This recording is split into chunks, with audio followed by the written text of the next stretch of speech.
Now let us revise the topic of interest rates and force of interest, and then we'll move on to the sums part. Okay, so copy हो गया?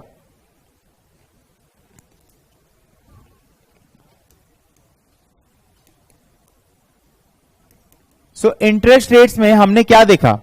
सबसे पहले अगर आप देखोगे, मैं आपको एक बेसिक चीज से समझाना चालू करना चाहता हूं, जो हमारा CM1 का कोर है। यहां पर मैंने 100 रुपया का 110 हो गया। सो एक साल का मेरा ब्याज रेट क्या आ रहा है? 10% आ रहा है। हम लोग को फैक्टर बनाना आना चाहिए। पैसा को आगे लेके जाएंगे तो फैक्टर से मल्टीप्लाई, पैसा को पीछे लेके आएंगे तो फैक्टर से डिवाइड। मैं यहां पर लिख देता हूं, जब आगे लेके जाएंगे तो फैक्टर से मल्टीप्लाई, जब पीछे लेके आएंगे तो फैक्टर से डिवाइड। ये सबसे ज्यादा इंपॉर्टेंट है। इंटरेस्ट रेट अगर 10% का है तो मेरा फैक्टर क्या बनेगा? मेरा फैक्टर क्या बनेगा? 1.1, 1 प्लस द इंटरेस्ट रेट। मतलब आज अगर 1 रुपया लगाएंगे तो हर 1 रुपया जो मैं लगाऊंगा उसका 1 साल बाद कितना बन जाएगा? 1.1। ठीक है ना? सो बेसिकली फैक्टर 1 साल का कितना है? 1.1। और 2 साल का क्या बनेगा फैक्टर? पावर में 2। 3 साल का 3, 4 साल का 4, राइट? और अगर पीछे लेके आएंगे तो सोचो 1 by 1.1, 1 by 1.1 square, 1 by 1.1 cube, 1 by 1.1 to the power 5 and so on. So एक साल का जो हमारा डिस्काउंटिंग फैक्टर बनता है that is V, and V का नोटेशन का मतलब क्या है? 1 ईयर का discounting factor. So 1 year discounting factor is 1 by एक साल का accumulation factor which is 1 plus I। यही कर रहे हैं हम लोग यहां पर, राइट? यही कर रहे हैं। जब पैसा को पीछे लेके आएंगे तो V से मल्टीप्लाई करेंगे। एक साल का जो मेरा डिस्काउंटिंग फैक्टर का नोटेशन होगा वो होगा V, 2 साल का होगा V स्क्वायर, 3 साल का होगा V क्यूब, 4 साल का होगा V to the power 4 and 5 साल का होगा V टू द पावर 5। ठीक है, अब एक छोटा सा इस पे हम लोग प्रॉब्लम करेंगे। मान लेते हैं टाइम 5 पे खड़ा है 800 रुपया, आपको टाइम 0 पे उसका वैल्यू निकालना है 6% के हिसाब से। आपको आई दिया हुआ है 6%। सबसे पहले आप क्या निकालोगे? V। सो V मेरा क्या हो जाएगा? 1 by 1.06। V to the power 5 मेरा क्या हो जाएगा? 1.06 टू द पावर -5। और आपको अगर टाइम 0 पे वैल्यू निकालना है तो आप क्या करोगे? 800 इंटू 1.06 टू द पावर -5।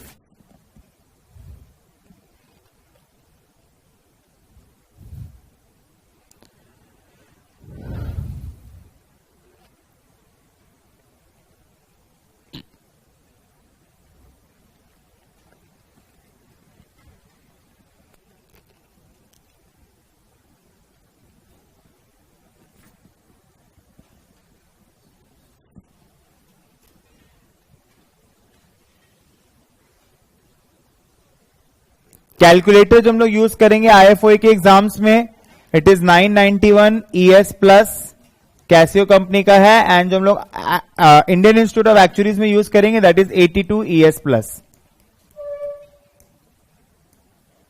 ठीक है ना? फर्क क्या है? ऊपर वाला हायर वर्जन है। ठीक है, अब इसके बाद में ध्यान देना। अब जैसे मान लो जब अपने को डिस्काउंट रेट निकालना होता है तो अपने फॉर्मूला बनाते हैं I by 1 plus I।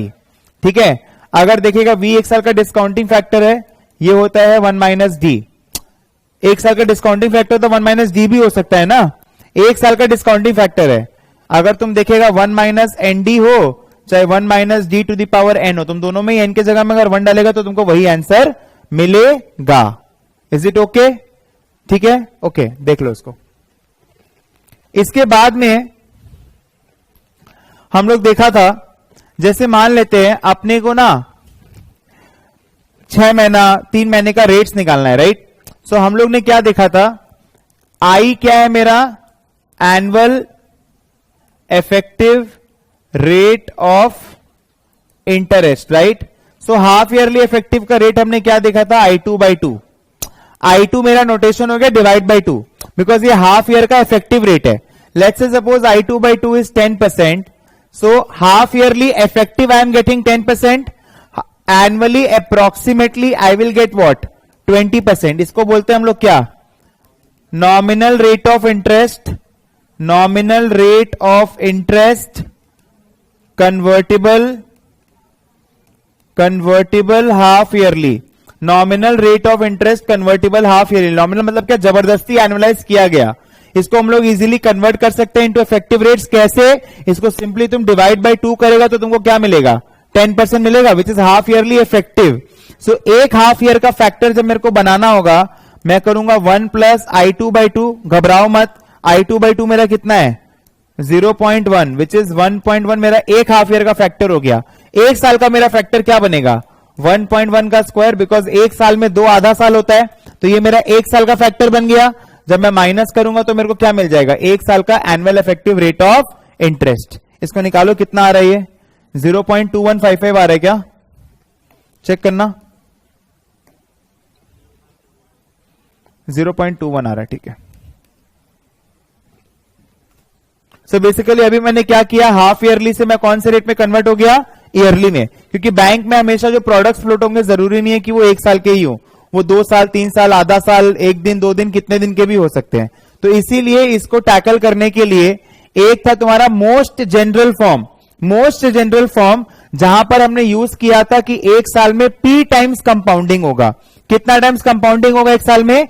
P times. सो एक साल में अगर मेरे को P टाइम्स कंपाउंडिंग करना है तो वहां पर मैंने यूज किया था 1 plus i is equal to 1 plus i p by p whole to the power P। और मेरा P क्या है? मेरा P क्या है? Frequency of compounding. मेरा P क्या है बताओ? Frequency of compounding. एक साल में कितना बार मेरा कंपाउंडिंग होगा। और जो एक मोस्ट जनरल फॉर्म था वो था 1 minus d p by p whole to the power P is 1 by 1 plus i p by P to the power P। यहां पर ये दोनों P नॉट नेसेसरली सेम। इसका मैं एक एग्जांपल दे सकता हूं, 1 plus i 4 by 4 whole to the power 4। ये हो गया एक साल का accumulation factor is equal to 1 by 1 minus D2 by 2 का स्क्वायर। ये नीचे वाला पार्ट क्या है? एक साल का डिस्काउंटिंग फैक्टर, एंड एक साल का accumulation factor is equal to 1 by एक साल का डिस्काउंटिंग फैक्टर।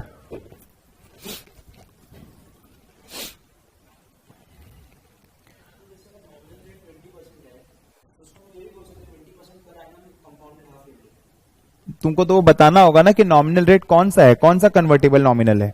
खाली तुम बोला नॉमिनल रेट 20% है, कन्वर्टेबल हाफ ईयरली तो मतलब I2 20% है, तो nominal rate of interest convertible half yearly. ठीक है। अब इसके बाद में नेक्स्ट हमारा जो टॉपिक ऑफ डिस्कशन रहेगा वो रहेगा force of interest. So force of interest का मतलब क्या होता है? Continuous compounding. My time period has become so small that it is impossible to plot it on a time line. और इसका जो हमने फॉर्मूला सीखा था वो क्या था? 1 plus i is e power delta. ये एक साल का अक्यूमुलेशन फैक्टर है। So 1 year discounting factor will be what? E to the power minus delta. And force of interest में अगर n ईयर्स का अक्यूमुलेशन फैक्टर मतलब A0 to n is what? E to the power delta n, and V0 to n is what? E to the power minus delta n.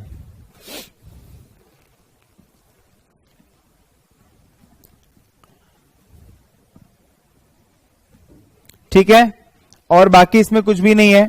अब बहुत simple है। अगर मान लो इसमें मैं बोलता हूं अभी डेल्टा मेरा कांस्टेंट नहीं है, वो टाइम के हिसाब से चेंज होता है, तो उस केस में हम लोग को डेल्टा टी मिलता है, राइट? तो उस केस में हम लोग क्या बोलते हैं? एक्सपोनेंशियल।